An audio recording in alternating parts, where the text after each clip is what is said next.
Hey, this is John with SysEng Quick. If you've been following along, you know we've got a working Fedora system fully automated using Kickstart and Ansible, but we need to go deeper. Static configurations are fine for a basic install, but what about a custom theme for SDDM or a unique timeout for your screen lock? In this video, we're going to transform our static Ansible plays to allow flexible, dynamic configurations you can tune for any deployment. I'll also quickly cover a few key updates I've made since the last episode, including some package fixes and making our application installations more flexible. Let's get started. I found a workaround for the problem I encountered while trying to install RPM packages using the DNF module. There must be a bug in Ansible Core 2.16 because updating to 2.17 fixed the problem. I also had to set disable GPG check to true because a lot of the packages aren't going to have GPG configurations. But I fixed that. We don't have to use the command module anymore. The bigger change is in how you specify which applications to be installed in the apps role. Originally, all of these were in the var section rather than the default section. That meant they were effectively hard-coded, and if you wanted to change what the defaults were, you had to go in there and change that role. Now you can override any of these completely. You can also add extra ones if you like the defaults but just want to add one extra package. And we still have the app skip to skip anything you don't want. I also went ahead and fixed the app repo so that it won't install repos where there isn't being a package installed.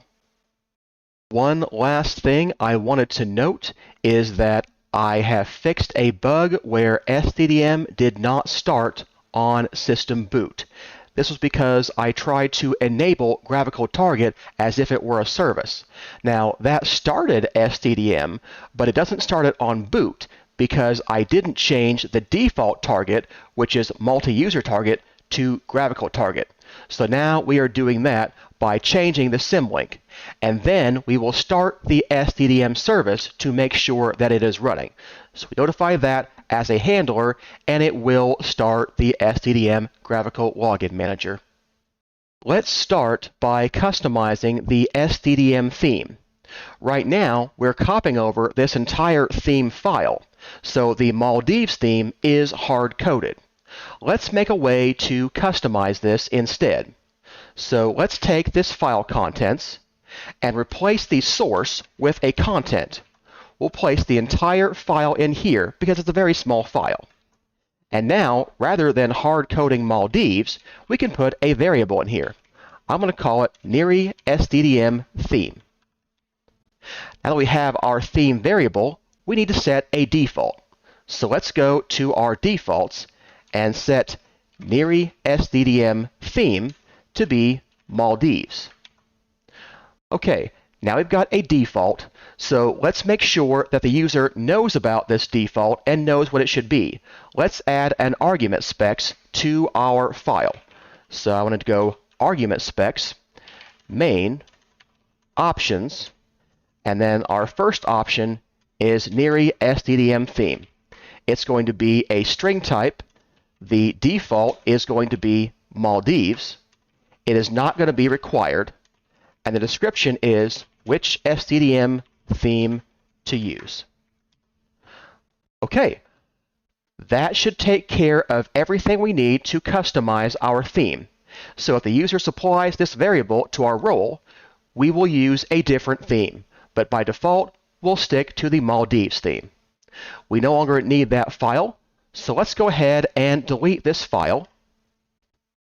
Next, I think we should customize some of our systemd services. For instance, the sway background service is hard-coding our background image. That's something I'm sure the user will want to customize. So let's see about adding a template for this. First, we'll go ahead and add a new variable. Let's call it niri sway background image. And let's take the image file. So we'll keep the default and place it in here. And let's go back to our meta And we'll go ahead and add an option for this. So let's just go ahead and copy all of these things. And we'll go ahead and grab our default value. And we'll update that. So this should be niri sway background image. It's still not required. Which background image file to display on the desktop. Okay, so now we have our variable. So now we need to turn this into a template. We could copy the contents and put it over there again, but this file is a lot bigger than that theme. So I think we should turn these into template files instead of just regular files that get copied. So to do that, we're going to need to make a new folder in our module. So let's make a new folder. Let's call it templates. And then let's take all of the systemd user things from files and let's drag them over into templates. And now I want to add an extension, J2, to make them Jinja templates. Well, you don't need the extension, but I like to have it to be clear what kind of template we actually have. So now that we have this, we can replace this with our variable, sway background image. Now that we have our template, rather than using the copy module, we need to use the template module. So let's change that, and let's say let's template systemd service files. And let's change this from service files to service templates. And we'll go ahead and go over to our vars and change this to systemd service templates. Okay, we've got our variables, but our template file ends in J2, not just service like our files did. So let's go fix that as well. We need to put item.j2 there. And I believe that should fix everything for our templates. And now we will have a custom background image if the user supplies the niri sway background image, or it'll default to the Fedora 42 image if the user didn't supply one. Let's work on the sway idle service configuration next. Unlike the SDDM theme or the background image, there is more than one option we might want to configure with sway idle. We can have multiple timeouts with different values and commands, and there are a number of events that sway idle can listen for. So we'll need to make a slightly more complicated way of doing this template. So let's go ahead and make a data structure that handles the events and the timeouts. I'm going to go to meta first, and we're going to specify our configuration. So let's start with the possible events we can listen for. I'm going to go ahead and copy this, as I've already made it.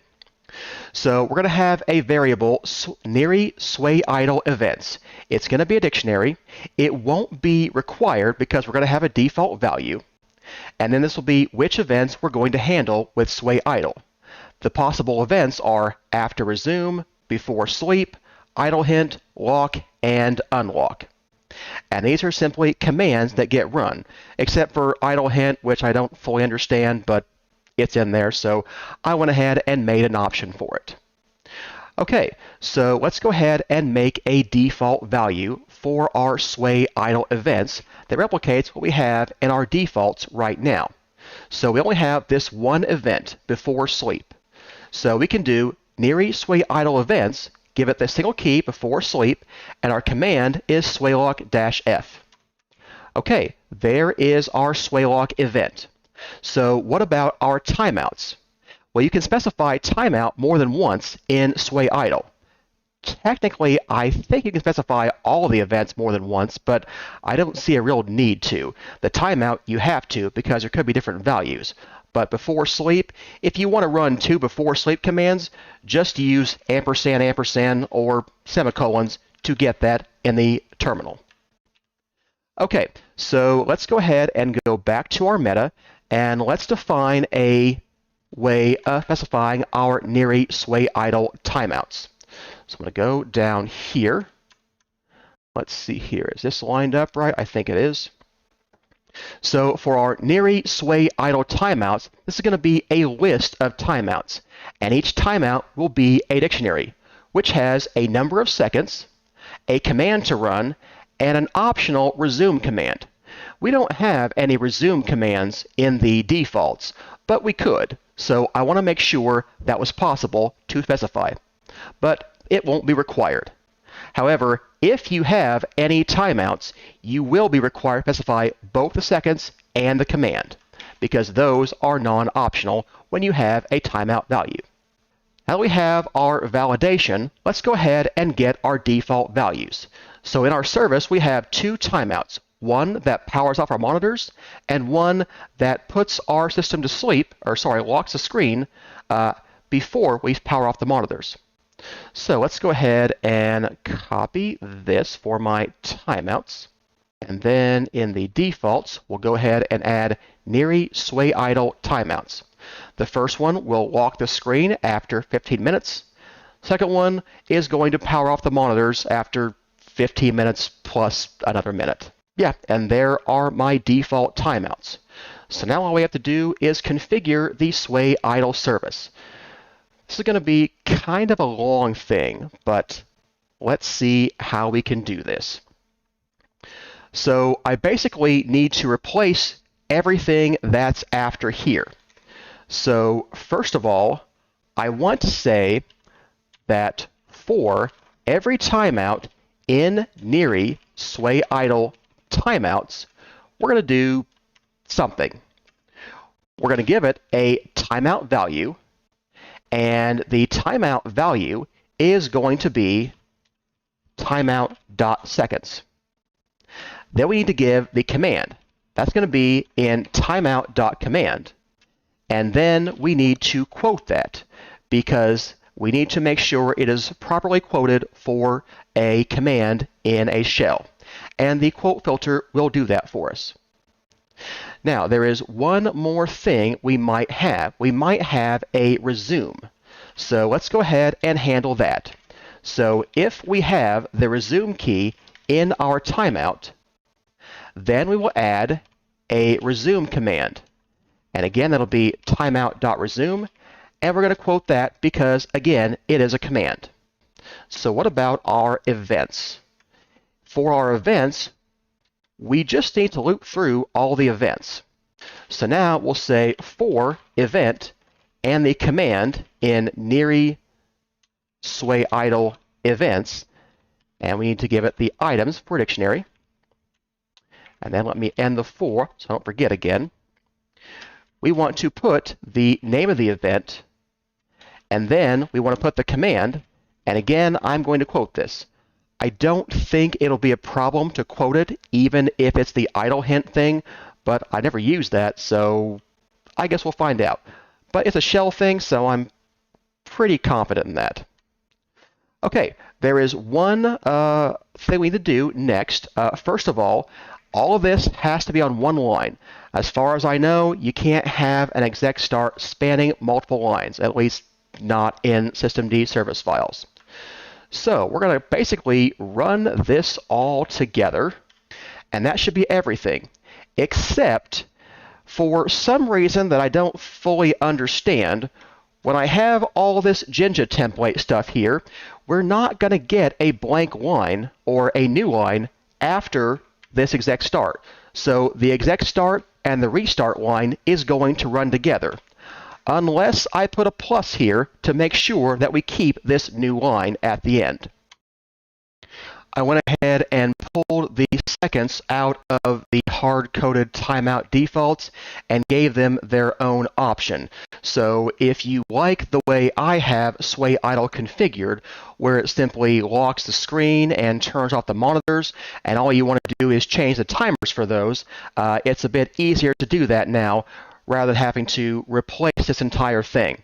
And I think I will probably update this to use login control rather than just calling sway log, but we'll see.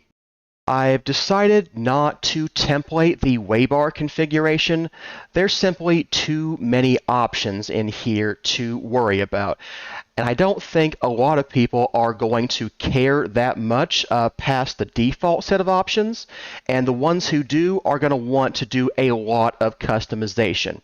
So I think rather than making a template for this, we should just tell it not to overwrite files if they already exist. So let's go ahead and make that change here. Let's add the force option, and we'll give it a way to overwrite things if you tell it to.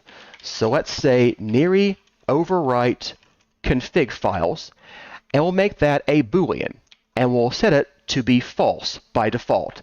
That way it won't overwrite an existing waybar config. But you can tell it to do that if you say, I want to overwrite my existing configurations. So let's go ahead and go back into my defaults. And let's say I want to add niri overwrite config files, and we're going to say that is false by default. Let's go back into our meta, and we should make an option for that. So we'll say niri overwrite config files. The type is going to be a Boolean. It's not going to be required because we have a default, which is false. And my description is whether to overwrite existing config files. Okay, so we've got all of that set. We've got a default variable, and we are not going to overwrite existing configurations now. Okay, so if you want to edit your own waybar config, you can do that, and my play will no longer erase your custom configs. Let's add a configuration for swaylock. We never copied a default file, but I want to make sure you can customize your swaylock as well. So let's add a new task in our configs to template niri configs. We'll use the template module, and it's going to be pretty much the same as everything in our copy module, except we have a J2 for the source because these are templates. I'm also not using the force parameter. We are going to have everything be templated here. So I'm going to go ahead and let it overwrite. Okay, and then I want to say niri config templates to loop over our template files, which we don't have any right now, but let's go ahead and make some.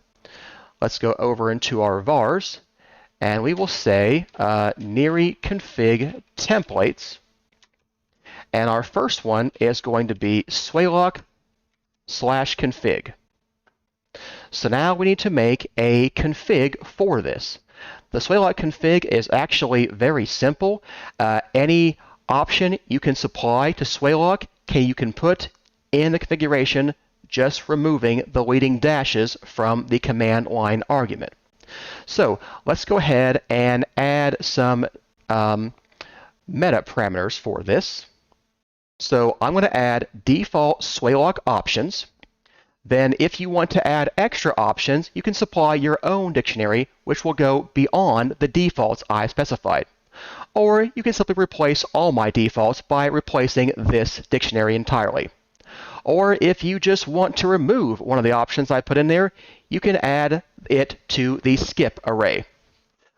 Okay, now that we have our data structures defined, let's go ahead and add our default values. So I'm going to say niri swaylock options. This is a dictionary. I'm going to change the default color. I don't like how bright that default gray is. I'm going to use a different one. I'm going to ignore empty passwords, and there's no value for this, so we're going to give it an empty value in YAML. And then I want to do the show failed attempts option, and again, there's no value for that, so we'll specify it as none. And then we'll have niri swaylock options extra, which there won't be any by default, and niri swaylock options skip, again, an empty empty list by default, because we're not going to skip any defaults that I've put in here. You'll have to do that yourself. So if you don't want failed attempts, you can put it in skip, or you can just copy the entire dictionary. However you want to do that. I've tried to make it flexible. Maybe too flexible, but that's just me. Okay, so we've got our options, we've got our data structures, we've got our template configs. So let's make a template. So we've got templates in here. Let's go ahead and make a new folder for Swaylock, and we'll make a config.j2 template for Swaylock. This template is actually very simple. We're going to do for key value in niri Swaylock options final, and I'll show you where we get final in a minute. We're going to do the item. This will be a dictionary. And now I want to give it the key, and then if we have a value, we need to say equals that value, and then we can end that if statement. And that's pretty much all we need to do, but we do need to put a plus on the end of this to make sure we get a new line in there. Okay, let's go ahead and save this, and let's create the niri Swaylock options final, which is going to be how we combine all of this into a single dictionary. So let's make niri Swaylock options final. I'm going to go ahead and copy this, make sure I don't typo anything. So this is a Jinja expression. We're going to take our default options and combine it with any options in the extra. This means it will also override values. So if you wanted to override my default color, you could do niri Swaylock options extra, give it the color parameter, and change it to whatever color you want. And that would work. After we combine these two, we're going to turn it into a list so that we can filter it. We're going to remove any keys that are in niri Swaylock options skip, and then we'll turn it back into a dictionary. Okay, that should be everything for our configuration for Swaylock. Future John here. While editing, I decided this video is coming in way too long, about 50 minutes. So I've decided to split it into two parts. We're going to end part 1 right here. When we come back next time, we will finish up templating the niri config file itself. Hope you enjoyed today's video. Don't forget to smash those like and subscribe buttons, and come back and see us next time. Thanks for watching.